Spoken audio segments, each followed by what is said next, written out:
So, like I said, thank you everybody. Today we are going to be looking at a feature we have not covered before on this customer success webinar series here, and this will be on surveys. So, like I said, we're covering our surveys here today.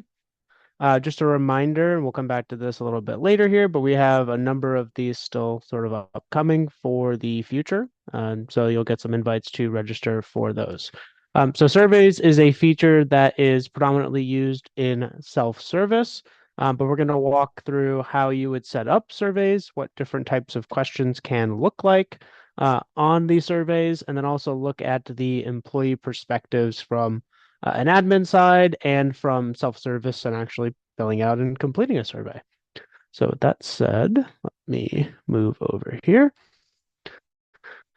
And we should see here now our self-service page. And you'll see right off the bat here up at the top right that we have our surveys widget here. And I just want to make sure my screen is sharing right here. So we'll just reshare this. Okay. Okay. So as I was saying, the surveys are their own widget in self-service. So that is something that will have to be set up to show in your self-service for employees, if it is not already there. This surveys tab here will only show if there is an active survey for an employee to complete. If they have completed all of their active surveys, this goes away. So like I said, we're going to start in the admin side and looking at how you can set up surveys. To go to see and where you would configure those surveys, you would just click over from ESS to HR or payroll. You, of course, need to have administrative access to do this. And then our surveys are under our settings at the top right. And then on the menu items here, employee engagement and surveys. So this may not be an area that you've looked at or explored much, so we'll go through how to set up and what the survey components look like.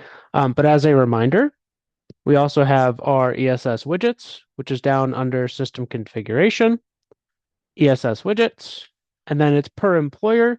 So you just have to make sure that surveys are turned on here. Otherwise, that won't show even if you've set up surveys and they're active and assigned to employees. Okay. And so you can see here that under our surveys, we have a number of these already set up.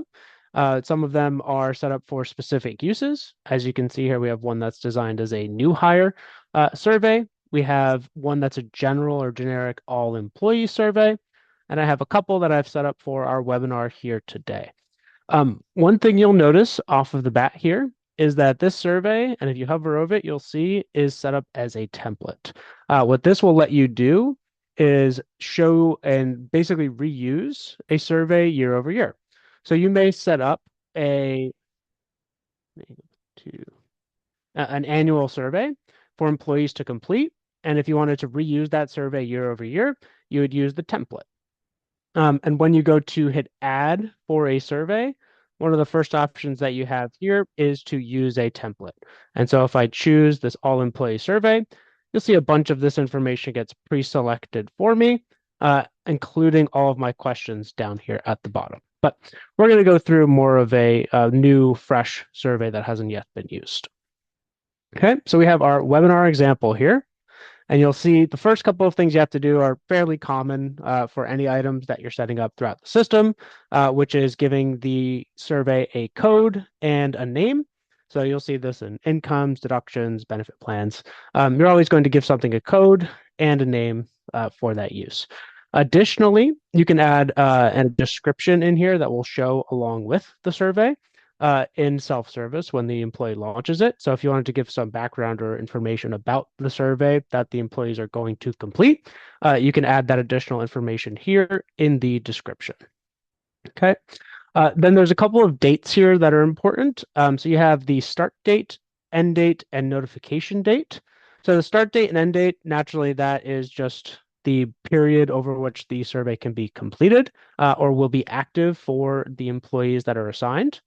If you wanted it to start retroactively, you can do that. But surveys can be defined as open-ended as you see here.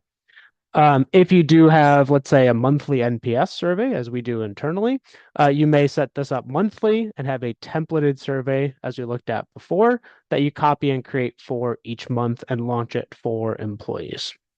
But otherwise, again, they're open-ended and will start after the start date here, on or after the start date that is set up here.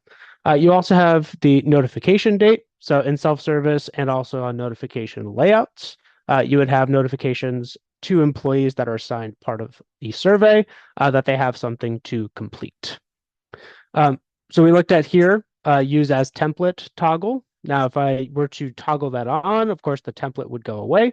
But use as template, this would be somewhere or a survey that you would set up and use as a recurring version or a recurring survey over time. And again, we looked at our using the template option here. You'll only see any surveys that have already been marked as use as template available in this dropdown.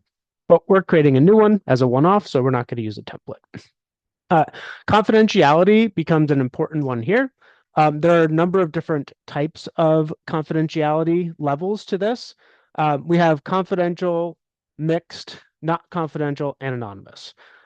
You may be familiar with our feedback functionality that's in self-service. Anonymous is truly anonymous. We do not have any information. No information is stored about employees or who made the responses to the survey when it's set as anonymous. So that is a level that if you use and set it, we don't even have the data of who completed it. So if it's anonymous, it is truly anonymous. Confidential and mixed allow for some levels and some degrees of sort of hidden information. And I'll show you where that plays out a little bit later. But so you can have some level of confidentiality or not confidential at all. Okay. The next type here, next setting is just the survey type. This kind of allows for sort of a classification of the survey, as I was saying before. We have new hire and some others, so engagement. So if you're using a survey for a particular purpose, you would classify it under this survey type here. And this is a user code table that is editable and can be modified for your specific needs. Okay. And the next thing is, who does this survey apply to? So if you have a generic sort of survey, that would apply to all active employees, but you can use any and all employee groups that are set up in the system as the group that you're assigning this to.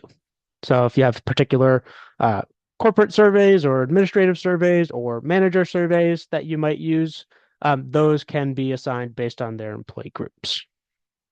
Okay. And then down here, we have the ability to add questions, of course, so the actual content of the surveys. And importantly, if you're doing surveys in multiple languages, you'll see that this actually has a translate functionality. And if I change the language of the survey up at the top here, you'll see that these bottom parts will also translate. So if you're doing surveys in multiple languages or have employees across who speak primarily different languages, you can use the same survey setup. You don't have to set it up twice. But the types of questions that you can add here are varied. So there's, of course, the question itself that you're asking, but then under the type here, we have bullet point, rank, rating scale, select of options, and then just simple text. So text, of course, is just going to be a free text box that employees can respond to the survey in. And then each of these other types here outside of the rating scale, so bullet point, rank, and selecting of options will all use a predefined code table from the system. So this is a great way where if you have, you can use custom code tables to sort of refine your own response types or response values, and then use that code table in your survey. The selecting of options from your dropdown here will also allow you to make multiple choices. So you might have a broader list of items that you want them to select from and allow for multiple choices versus, of course, bullet point and ranking, which will allow you to sort of organize that list in a different way from that same code table. And then again, there's some additional feedback here. So you can have comments. So if they want to add, or you would like comments from the employees as part of their reply to a given question, you can toggle on the allow comments here, and that will let them or give them another text box to fill out. So again, text is just a free text sort of response field. versus any of these other types here, where you can also then choose to allow comments that would also then give the text box along with some sort of quantitative response as well. The other part that's sort of related or built into the question here is the category. And you can kind of think about these similar to onboarding types, onboarding task types, or performance review competencies if you use performance reviews. Similar sort of grouping of questions in here and classification of the question. So this just defines sort of a higher group that you're assigning the question or question type to. Okay. And then the other thing here that you have built into the surveys is the ability to remind somebody that they have a survey to complete. So if you want to set the reminder, you can set it to any sort of number value, and then you can choose from days, weeks, or months from the assignment date of the survey for the employees. Okay. All right. And then there are a number of fields here, a number of items that are not editable once you begin the survey. So I want to go back out to our survey list here, where you can see there are some control buttons on this right-hand side here that basically allow you to start or stop the survey. Now, I have this webinar example with a start date of 4/1, and I have this set to all active employees here. And we'll just set this back to not confidential and save. So I have that set to all active employees, but you'll notice from up here, when I'm signed in as Gary Griffin, I do not have that survey available. So even though the survey is technically started by 4/1, it has not actually been started from the survey control module here. And once I do hit that start button, it will launch the survey for any and all applicable employees in this group here. So once I do that, I can't change the confidentiality, the survey type, employee groups, number of different fields that are not editable after you start the survey. Okay. And you can see here we have this NPS example survey, which has already been started and is past the start date. I'd also set this one up. And you can see for Gary Griffin here, he has the example survey for NPS set up there. Okay. So if we go back here and we hit start, we're going to get a prompt that says, do you want to start the webinar example survey? We say yes. And now when we refresh this,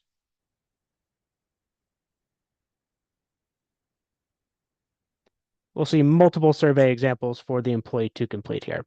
So he has the webinar example survey that we were just looking at and set up.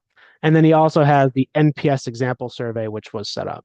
That is an important further distinction among surveys here.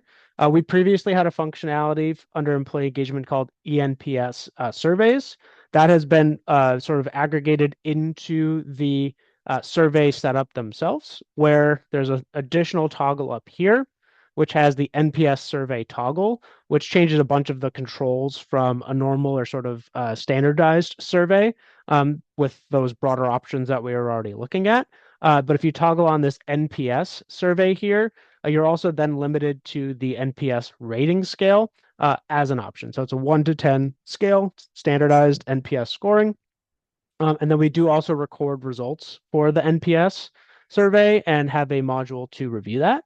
And I do want to point out that the NPS survey does appear a bit differently than a standard survey.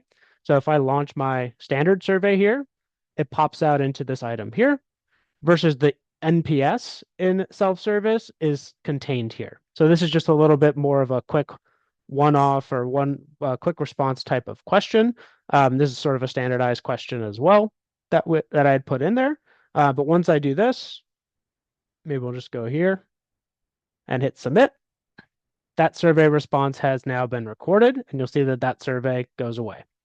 Again, the surveys that you set up with those broader options and that are non-NPS surveys launch out into the new pop-up here for the survey response. So we just added a few sample options here for the survey configuration. So the first question we had was, how do you like the survey feature? So we'll say 9 with an optional comment.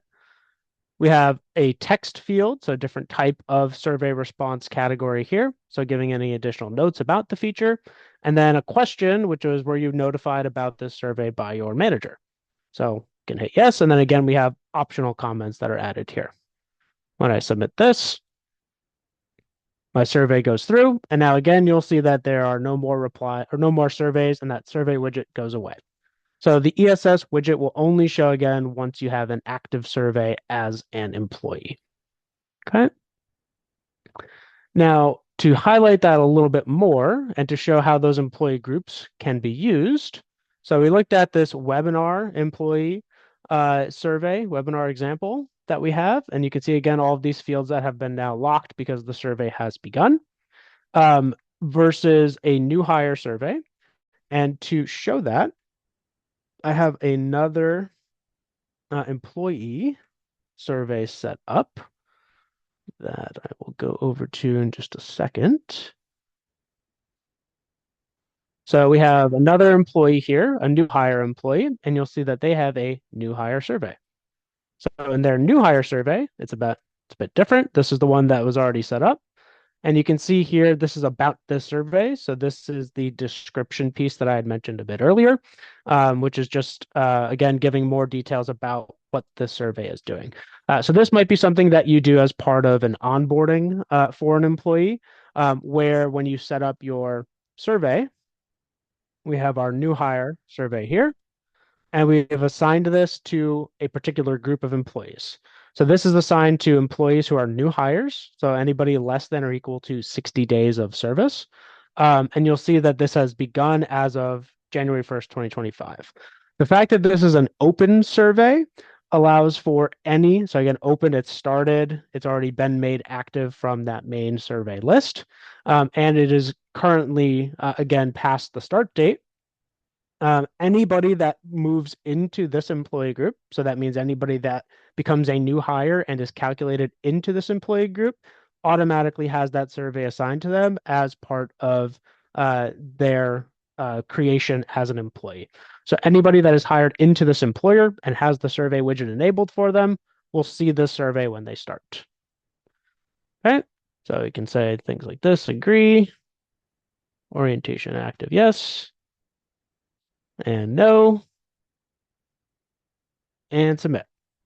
And then you'll also see here, so I hadn't refreshed yet, but because all employees were assigned to that webinar example, no conditions on hire date or anything like that, you can see we also have this same survey that has now appeared for this employee since we published it. So I will just go here and say yes and submit. Okay. You can make questions required, including text questions. So that's a follow-up that we had done to this feature. So if you did want to not let somebody submit a survey without actually filling out or giving some feedback, you can make questions required to do that. And then again, if this employee had started and didn't see that survey or didn't complete that survey, you'd be able to notify them as part of the survey follow-up itself that would go out from our task scheduler. Okay. So now we can talk a little bit about survey results. So we've talked about how to set it up. We've talked about and shown how employees would interact with and complete a survey. But we should also then talk more about what you can do with that. So we have two features and two areas of the system that will record those scores. We have specifically eNPS results. So this is specifically the survey results that are set up as an NPS survey. And those results are recorded over time. So you can see that there's a bunch of these eNPS surveys that are in here. And you'll see if I refresh, I have two responses to my NPS survey now. We have one that I did earlier from Kim Beam, our new hire. And then we also have the one that was just done by Gary Griffin as well. So you can see we have a promoter and a passive or neutral score, and we can see what our overall eNPS is. So this is all automatically calculated. You have the ability to download or generate a report from this particular survey. But again, you will see this per NPS survey itself. So when the NPS survey is set up and completed, then you'll have the responses that are associated with that survey. If you do another one, again, as we do internally month to month, you would have another NPS survey. So that's something you want to see and monitor over time as a way to sort of check employee health and see how they're doing and what employees might think of the company itself. Okay. Then additionally, we have a new reporting area available under the reports section. So we'll just go back here. And under the report section, we have now survey analytics. So what this does is lets you filter through between employers, of course, to filter out to which employer you're looking at for the survey. And then there's an optional filter for the employee group.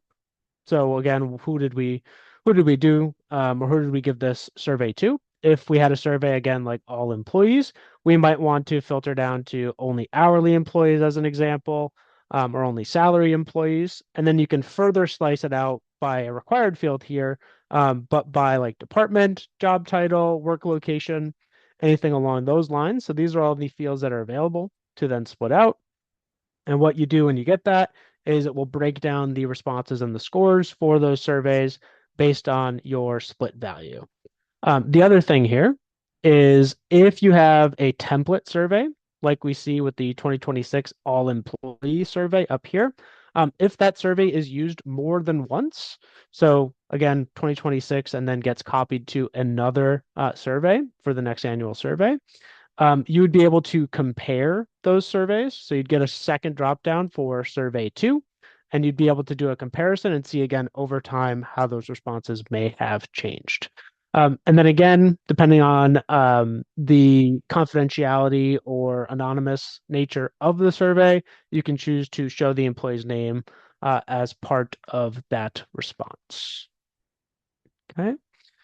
Um, And I don't know, did any questions come in while we were doing that? I'm not sure. I did not get a good chance to check.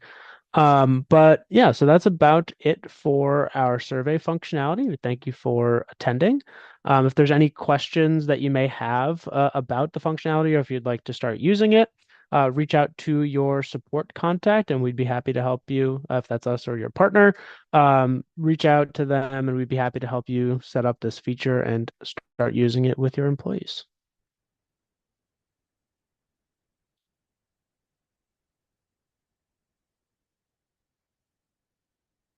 Okay.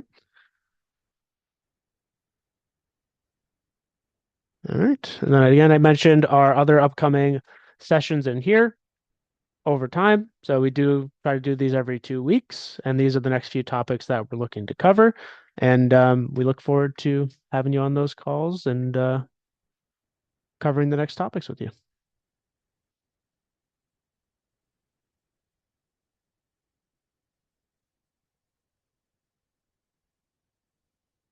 Okay. Thank you, everybody.